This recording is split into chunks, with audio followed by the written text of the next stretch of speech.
আসসালামু আলাইকুম প্রিয় দর্শক, আমি হাসিব মারজান আপনাদের সবাইকে আমন্ত্রণ জানাচ্ছি চ্যানেল আই সংবাদে। আর বিস্তারিত সংবাদের শুরুতেই জানিয়ে দিচ্ছি ফ্রেশ আটা, ময়দা, সুজি সংবাদ শিরোনামগুলো। ইম্পোর্ট কার্গো ভিলেজের আগুন নিয়ন্ত্রণে আসায় হযরত শাহজালাল আন্তর্জাতিক বিমানবন্দর সচল, 7 সদস্যের তদন্তের কমিটি গঠন।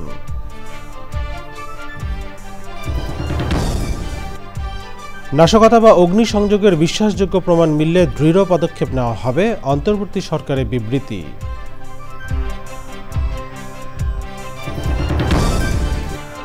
এক সপ্তাহের মধ্যে আরোপিত ট্যারিফ স্থগিত না করলে চট্টগ্রাম বন্দর অচল করে দেওয়ার হুঁশিয়ারি, সব ধরনের পণ্য পরিবহন বন্ধ। এবং ডোনাল্ড ট্রাম্পের কর্তৃত্ববাদী শাসনের বিরুদ্ধে প্যারিসে প্রবাসী আমেরিকানদের বিক্ষোভ, ওয়াশিংটন সহ যুক্তরাষ্ট্রের বিভিন্ন শহরেও নো কিং আন্দোলন।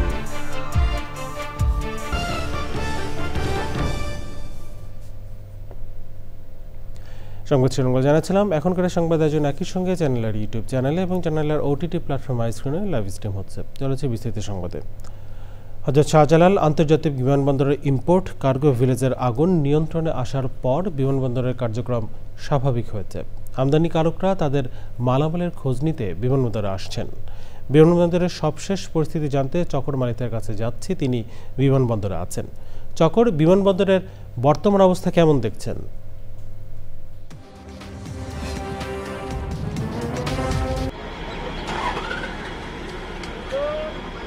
হাসিব, গতকাল দুপুরে যে আগুন জ্বলেছিল হযরত শাহজালাল আন্তর্জাতিক বিমানবন্দরের ইম্পোর্ট কার্গো ভিলেজে, সেটা অনেক চেষ্টার পরে রাত্রি 9টার দিকে আগুন নিয়ন্ত্রণে আসে। তারপরে গভীর রাত পর্যন্ত আগুন পুরোপুরি নিয়ন্ত্রণে এনেছে ফায়ার সার্ভিসের কর্মীরা। আজকেও দেখছি ফায়ার সার্ভিসের পক্ষ থেকে বিভিন্ন জায়গায় যে আগুন বা ধোঁয়ার মতো আছে সেগুলো নিয়ন্ত্রণের চেষ্টা করা হচ্ছে। আমরা যেটা কার্গো ভিলেজের সামনে দাঁড়িয়ে আছি, সকাল থেকেই আমরা খেয়াল করেছি এখানে যাদের মালামাল নষ্ট হয়েছে সেই সিএনএফ এজেন্ট এবং আমদানিকারকরা সকাল থেকেই ভিড় করছেন তাদের মালামালের খোঁজ নিতে, এবং তারা জানতে চাচ্ছেন যে তারা তাদের ক্ষতিপূরণ কিভাবে পাবেন সেই বিষয়গুলো। আর ফ্লাইট ওঠানামা স্বাভাবিক আছে। গতকাল যেসব ফ্লাইটের ডিসরাপশন বা রিশিডিউল হয়েছে সেই কারণে আজকে একটু এয়ারপোর্টে যাত্রীর চাপ বা ফ্লাইটেরও চাপ আছে। তবে আজকে কোনো ফ্লাইট ওঠানামায় কোনো বিঘ্নের সৃষ্টি হয়নি। আর একটি বিষয় বলতে চাই, সেটি হচ্ছে যে গতকাল বিমান বাংলাদেশ এয়ারলাইন্সের পক্ষ থেকে যে 7 সদস্যের তদন্ত কমিটি করা হয়েছে, কমিটি অলরেডি আজকে সকাল থেকেই তাদের কাজ শুরু করেছে। হাসিব। চকর, আপনাকে ধন্যবাদ। বিমানবন্দর থেকে সরাসরি জানাচ্ছিলেন চকর মালিথা। শনিবার রাত 9টায় আগুন নিয়ন্ত্রণে আসার পর সচল হয় বিমানবন্দর। দীর্ঘ সময়ে ফ্লাইট ওঠানামা বন্ধ থাকায় ভোগান্তিতে পড়েন শত শত যাত্রী। কারণ তদন্তে 7 সদস্যের ও ক্ষয়ক্ষতি নিরূপণে 5 সদস্যের কমিটি গঠন করা হয়েছে। আর আমদানি ইনভয়েস অনুযায়ী ব্যবসায়ীদের ক্ষতিপূরণ দেওয়ার কথা জানিয়েছেন বিমান উপদেষ্টা। রিপোর্ট করছেন মইনুল হাসান। ঢাকার হযরত শাহজালাল আন্তর্জাতিক বিমানবন্দরে কার্গো ভিলেজ কমপ্লেক্স ভবনে শনিবার বেলা 2টার পর আগুন লাগে। 13টি ফায়ার স্টেশনে 37টি ইউনিটের 7.5 ঘন্টার চেষ্টায় আগুন নিয়ন্ত্রণে আসে। ফায়ার ফাইটার ও আনসার বাহিনীর 25 সদস্য সহ 35 জন আহত হয়েছেন। আগুন নিয়ন্ত্রণে সেনাবাহিনী ও বিমান বাহিনীর 2টি ফায়ার ইউনিটও কাজ করেছে। বিমানবন্দরে সব ধরনের উড়োজাহাজ ওঠানামা বন্ধ হয়ে যায়। রাত 9টার দিকে বিমানবন্দর চালু হয়। রাত 9টা 6 মিনিটে ফ্লাই দুবাই এয়ারলাইন্সের একটি উড়োজাহাজ শাহজালাল বিমানবন্দরে অবতরণ করে। আগুনের ঘটনায় বেশ কয়েকটি ফ্লাইট বাতিল করা হয়। এতে ভোগান্তিতে পড়েন শত শত যাত্রী। আমাদের ফ্লাইটটা ক্যান্সেল হয়েছে, রিশিডিউল করা হয়েছে। পরে বিমানবন্দরে যান বেসরকারি বিমান পরিবহন ও পর্যটন এবং বাণিজ্য উপদেষ্টা শেখ বশিরউদ্দিন। এয়ার কার্গোর যে ঘটনাটা ঘটেছে, এবং আমাদের এখানে শুধু আমদানি কার্গোতে এই জটিলতা ঘটেছে। এই দুর্ঘটনাটা যেখানে ঘটেছে এটা শুধুমাত্র আমদানি কার্গো। রপ্তানি কার্গো আমাদের পরিপূর্ণ আল্লাহর রহমতে নিরাপদ রয়েছে। ফায়ার সার্ভিসের মহাপরিচালক বলেন, তদন্ত শেষে জানা যাবে আগুনের সূত্রপাতের কারণ। অতিরিক্ত বাতাস থাকায় আগুন নিয়ন্ত্রণে বেগ পেতে হয়েছে। প্রচুর বাতাস ছিল, আবার কার্গোর ভিতরে যে আছে ওগুলো কম্পার্টমেন্ট করা, খুব কম্পার্টমেন্ট করা, এবং আপনার কংক্রিটের দেয়াল তো ফলে এগুলিকে প্রত্যেকটাকেই ফাইট করে করে আমাদের আগাতে হয়েছে। স্বাভাবিকভাবে যেহেতু বাতাস বেশি ছিল, ফলে দ্রুত যেহেতু খোলা জায়গায় যে এক্সপোজ যে আইটেমগুলো ছিল, শুকনো আইটেম, দ্রুত তাদের মধ্যে আগুন ছড়িয়ে গিয়েছে। আর আলটিমেটলি এই দাহ্য পদার্থের মধ্যে দিয়ে আমাদেরকে ফায়ার ফাইট করতে হয়েছে। বাট আমাদের প্রথম চেষ্টা যেটা ছিল, এয়ারপোর্টের এই আমদানি কার্গো থেকে আর কোনো দিকেই যেন আগুন ছড়িয়ে পড়তে না পারে। কর্তৃপক্ষ জানিয়েছে অগ্নিকাণ্ডের কারণ, ক্ষয়ক্ষতির পরিমাণ এবং পিছনে কারো গাফলতি ছিল কিনা তা চিহ্নিত করে আগামীতে এ ধরনের দুর্ঘটনা কিভাবে এড়ানো যায় তার সুপারিশ করবে তদন্ত committee. Monirul Hasan, channel I, Dhaka. নাশকতা বা অগ্নিসংযোগের কোনো বিশ্বাসযোগ্য প্রমাণ পাওয়া গেলে তাৎক্ষণিক ও দৃঢ় পদক্ষেপ নেবে সরকার।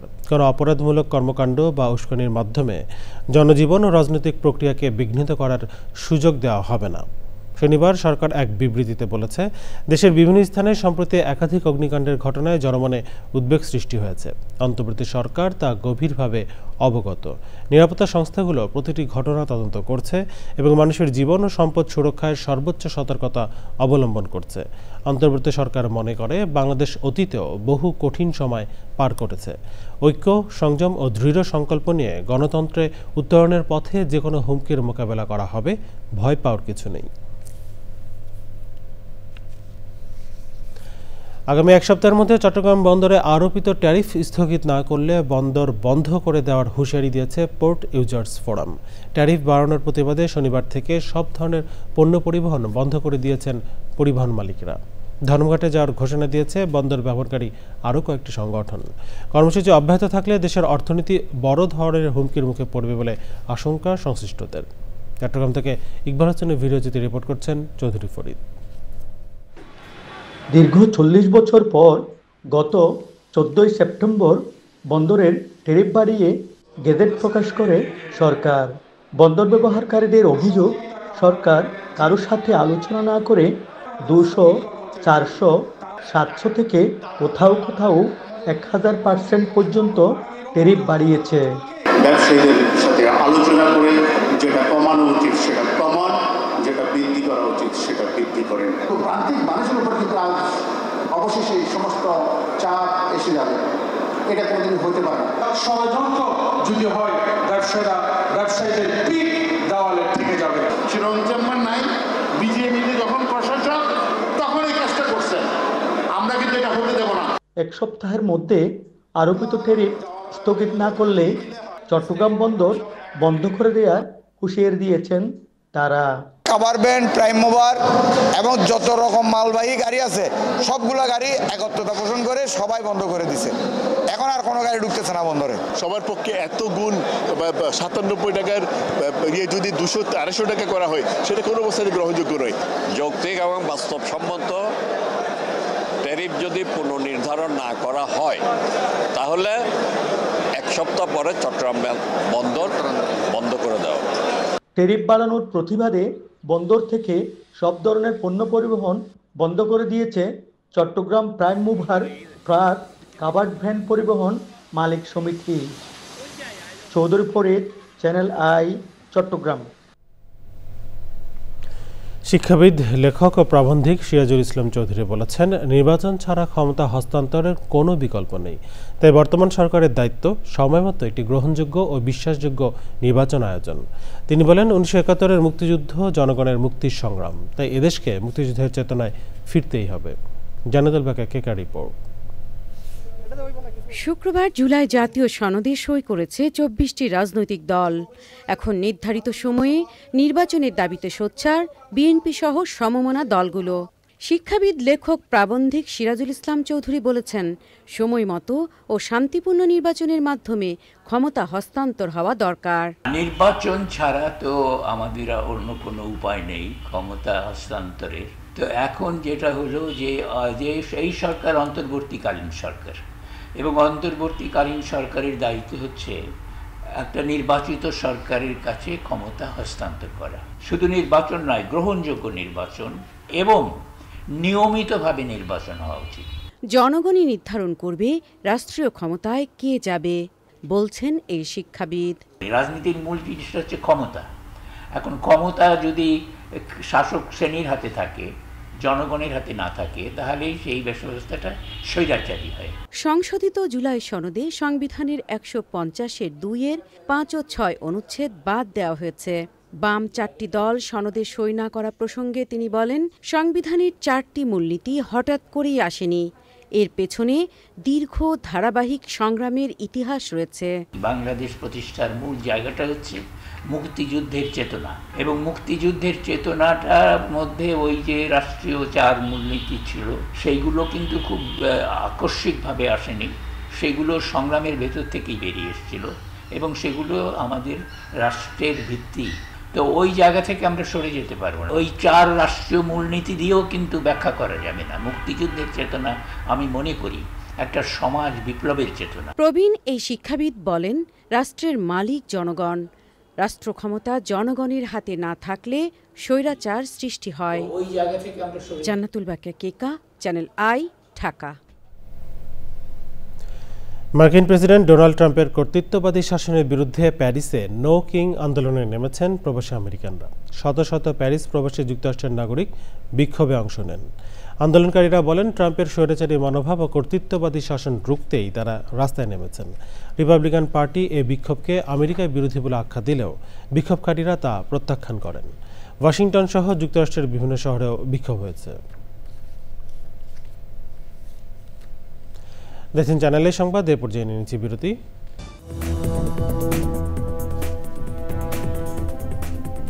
ফিরে এলাম বিরতির পর, স্বাগত আর একবার চ্যানেল আই সংবাদে। চট্টগ্রাম মেডিকেল সেন্টার হাসপাতালের উদ্যোগ এবং ইনসেপ্টা ফার্মাসিউটিক্যালের সহায়তায় বুকের ব্যথা পর্যবেক্ষণ শীর্ষক বৈজ্ঞানিক সেমিনার হয়েছে।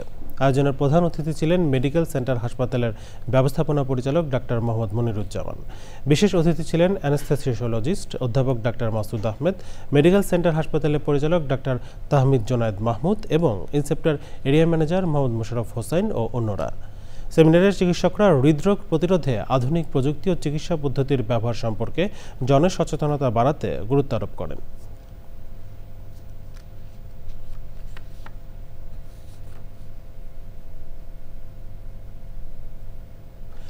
বর্ণাঢ্য আয়োজনে শেষ হয়েছে রান্নার প্রতিযোগিতা মাছে ভাতে বাঙালির ফাইনাল পর্ব। সারা দেশের বিভিন্ন প্রান্ত থেকে প্রতিযোগীরা উৎসবমুখর পরিবেশে এ আয়োজনে অংশ নেন। আরও জানাচ্ছেন মিথিলা নাজনীন। নদীমাতৃক বাংলাদেশের ঐতিহ্যের সাথে মিশে আছে বৈচিত্র্যময় অসংখ্য প্রজাতির মাছ, সেই সাথে নানা পদের মাছ রান্না। সেই ঐতিহ্যকে ধারণ করে কুকিং অ্যাসোসিয়েশনের আয়োজনে ভিন্নধর্মী রান্না প্রতিযোগিতা মাছে ভাতে বাঙালি। মাছের নানা পদ নিয়েই এই আয়োজন, প্রতিটি খাবারেই আঞ্চলিকতা আর ঐতিহ্যের ছোঁয়া। অংশ নেন সব বয়সীরা। আমরা খাবারটা প্লেটে এনেছি, রান্না করেছি জাস্ট এতটুকু, কিন্তু কিভাবে এর পিছনের গল্পটা আসলে কেউ জানে না। আমি পিছনের গল্পটা তুলে ধরার চেষ্টা করেছি। বাঙালি যেহেতু আমরা, ইলিশ আমাদের জাতীয় মাছ, এজন্য আমি এই রেসিপিটা নিয়ে আসছি, ইলিশ পোলাও। আমি সাথে কোরাল স্নিপ নিয়ে এসেছি, যেন সবাই সাধ্যের মধ্যে আমাদের বাঙালিয়ানার একটা ঐতিহ্য আমরা ধরে রাখতে পারি। এই কারণে আমি রুই মাছের রোস্ট করেছি। বিদেশি খাবারগুলোর উপর আকৃষ্ট হচ্ছে, কিন্তু আমরা চেষ্টা করবো যেন ওর উপরে যেন আমাদের বাংলা খাবারটাকে উপরে নিতে পারি। আম কোপ্তাকারি, যেহেতু শরৎকাল আর বাইরে খুব প্রচণ্ড গরম পড়েছে। কোরাল মাছের তেল ঝোল, আদা রসুন গোলমরিচ কাঁচামরিচ পেঁয়াজ পেস্ট করেছি, আর নারকেলের দুধ হাতে কচলিয়ে গরম পানি দিয়ে 1 কাপ দিয়েছি। আমার মেনু হচ্ছে গ্রিন পাবদা আর দই কাতলা। ফিশ সালাদটা হচ্ছে কি আপনার বিভিন্ন ধরনের নাট দিয়েছি, তারপরে সবজির মধ্যে হচ্ছে পেঁপে গাজর। আমি এনেছি ইলিশ মাছের পানি খোলা আর মাছের পুরবড়া বেগুন। সুগন্ধি চালের ভাত, আমাদের উত্তর অঞ্চলের বিশেষ বিখ্যাত ঝাঝালো সরিষা বেলে, ডাব চিংড়ি, সন্ধি ডাল। পুরস্কারপ্রাপ্তরা তাদের অনুভূতি তুলে ধরেন। বাচ্চারা ভুলেই গেছে মাছ খেতে, কিন্তু আমার নাতিরাও মাছ পছন্দ করে, আমার বাচ্চারাও মাছ পছন্দ করে। আমি মনে করি যে প্রত্যেকটা টেলিভিশন চ্যানেলে মাছের আইটেমগুলো বেশি দেখানো হোক। পার্টিসিপেন্ট হয়েছে, এটা অনেক বড় কথা, কিন্তু এখানে আসে দেখতেছি আমি 3য় নাম্বার পজিশনে আসছি, তো আলহামদুলিল্লাহ অনেক ভালো লাগতেছে। নারীদের এমন অংশগ্রহণ নিজেদের স্বাবলম্বী করার পাশাপাশি অর্থনীতিতেও নতুন মাত্রা যোগ করছে বলে মন্তব্য আমন্ত্রিত অতিথিদের। আমাদের যারা পার্টিসিপেন্ট যারা ট্রেনিংগুলো নিচ্ছে, এরপরে আমরা তাদেরকে অন্য কোনো প্রতিষ্ঠানের সাথে প্র্যাকটিক্যাল অ্যাসপেক্টগুলো শেখানো, তাদের এখানে হয়তো 5 দিন বা 7 দিনের একটা ইন্টার্নশিপ করা, এগুলো আমরা চেষ্টা করছি। কুকিংয়ের ট্রেনিং আছে, সেই সাথে আমরা নারীদের কম্পিউটার রিলেটেড অ্যাডভান্স কোর্সের ট্রেনিং দিয়ে থাকি, আমরা সেলাই প্রশিক্ষণের ব্যবস্থা করে থাকি। এছাড়া নারীদের মোটিভেশনাল বিভিন্ন যে জায়গাগুলো আছে সেগুলো নিয়েও আমরা কাজ করি। এবং মাছের কোপ্তা, কাবাব, কাটলেট, কালিয়া এসব ছিল, এগুলোও যদি মারা তাদের বাচ্চাদেরকে খাওয়ায়, আমার মনে হয় তাদের রেগুলার খাবারের মধ্যে একটা মাছের প্রোটিন শরীরে যাবে। আয়োজনকে বহুদূর এগিয়ে নেয়ার প্রত্যাশা সংশ্লিষ্টদের। Mithila Naznin, channel I, Dhaka. এবারে রয়েছে নিটোল টাটা কৃষি সংবাদ।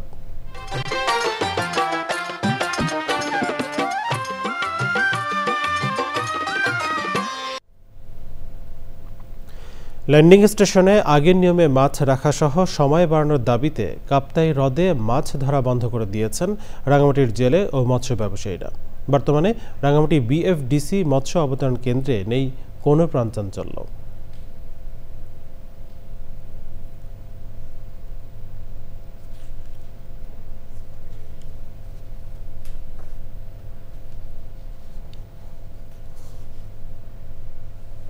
এখন দেখবেন প্রকৃতি সংবাদ।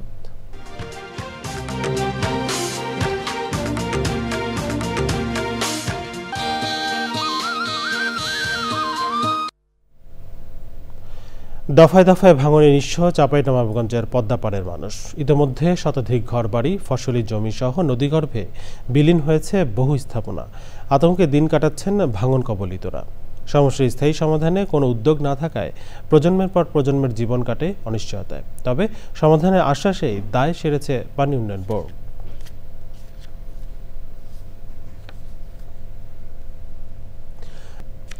সংবাদ শেষ করবো, তবে যাবার আগে ফ্রেশ আটা, ময়দা, সুজি সংবাদ শিরোনামগুলো জানিয়ে দিচ্ছে আরও একবার। ইম্পোর্ট কার্গো ভিলেজের আগুন নিয়ন্ত্রণে আসায় হযরত শাহজালাল আন্তর্জাতিক বিমানবন্দর সচল, 7 সদস্যের তদন্ত কমিটি গঠন।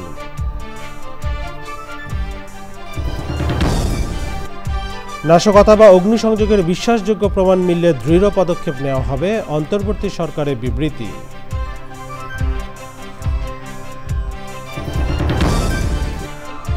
এক সপ্তাহের মধ্যে আরোপিত ট্যারিফ স্থগিত না করলে চট্টগ্রাম বন্দর অচল করে দেওয়ার হুঁশিয়ারি, সব ধরনের পণ্য পরিবহন বন্ধ।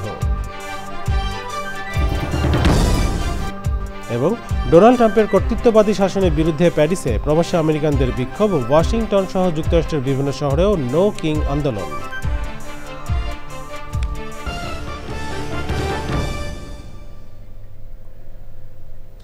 চ্যানেলের সর্বশেষ সংবাদ জানতে ভিজিট করুন channelionline.com-এ। যুক্ত থাকুন আমাদের সোশ্যাল মিডিয়া প্ল্যাটফর্মগুলোর সাথে। এই ছিল চ্যানেলের সংবাদ এখনকার আয়োজন। এতক্ষণ সাথে থাকার জন্য ধন্যবাদ সবাইকে।